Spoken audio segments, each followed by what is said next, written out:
Beneath the wind-swept grasses of the American plains lie forgotten resting places where pioneers once carved memories into the wild frontier. These humble cemeteries tell the stories of grit, loss, and the fleeting towns that once dotted the open plains. I'm Rachel Folger, and this is the American Dream Selling Colorado.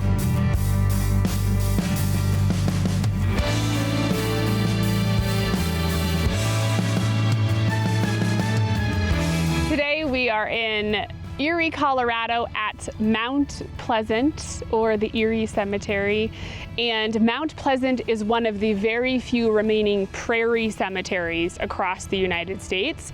And it's pretty darn cool that we still have one of them right here in Erie, Colorado. So a prairie cemetery is what is classified as a cemetery that is still just growing in its own natural way, as it would have when all of this land was just an open prairie. So there is no irrigation, there is no water, there is no maintenance. All of the grasses and trees and shrubs just grow as they naturally would have grown when all of this was just an open prairie.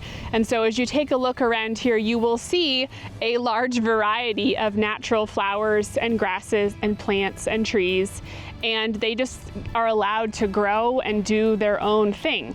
Now, of course, there is some occasional weeds that are removed from the driveways and some, dead trees that are cut down. But basically, you have a very natural final resting place here at Mount Pleasant. There are currently about 1,300 that are buried here as their final resting place, with about 1,200 still available for sale.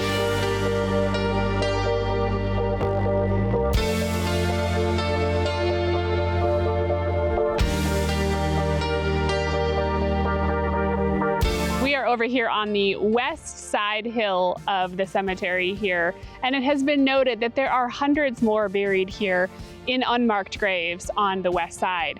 Family members would come here in the darkness of night and bury their loved one, possibly to avoid the cost of buying a burial plot, or they just didn't want to deal with the bureaucracy of the town to get the plot. And so there are hundreds more here, but we will just never know who they are.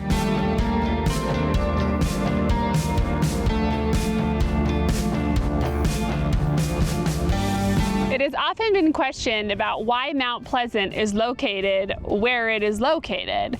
So historically, the prairie cemeteries were either next to a church, next to the one-room schoolhouse, or they were located on a family's farm. However, Mount Pleasant sits on the hill all the way above town.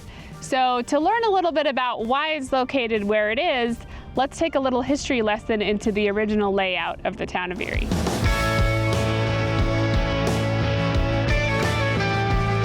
The town was laid out on the west bank of Coal Creek, starting in 1871, and the town officially became organized in 1874. Erie was the third-ranking town in population in all of Weld County, exceeded only by Evans and Greeley. With so many residents residing in the area at that time, well, there had to have been a cemetery.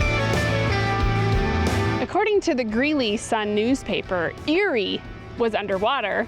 It was May of 1876. And the floodwaters began to rise in town. Residents were completely unprepared for the floodwaters that were entering their homes and businesses. According to the news article, the railroad track, almost 1,500 feet of it, was washed away. It was still intact, but it made its way from its original place. Thankfully, no lives were actually lost in this flood, but the damage was devastating. According to one resident, the bodies of the buried were washed up from their graves and floating around town. And the boys and the girls were playing with the bodies in Coal Creek. Many say that did not happen, but others say it absolutely did happen.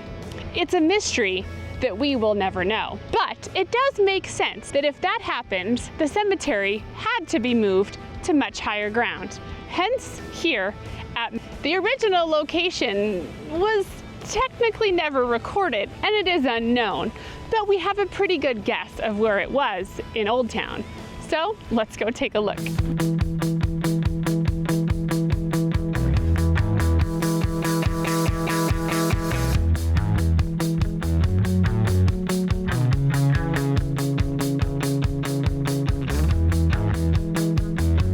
are now on Holbrook Street in Old Town Erie, which is where it is said as the possible location of that first cemetery.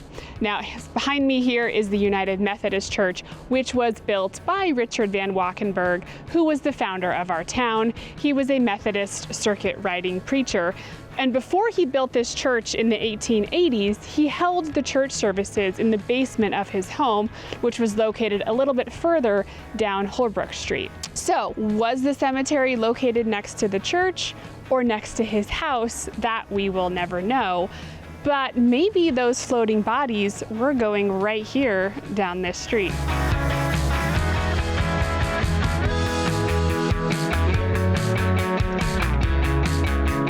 So whether or not you believe that the floods were the reason the cemetery was moved, or not, is something we can always debate.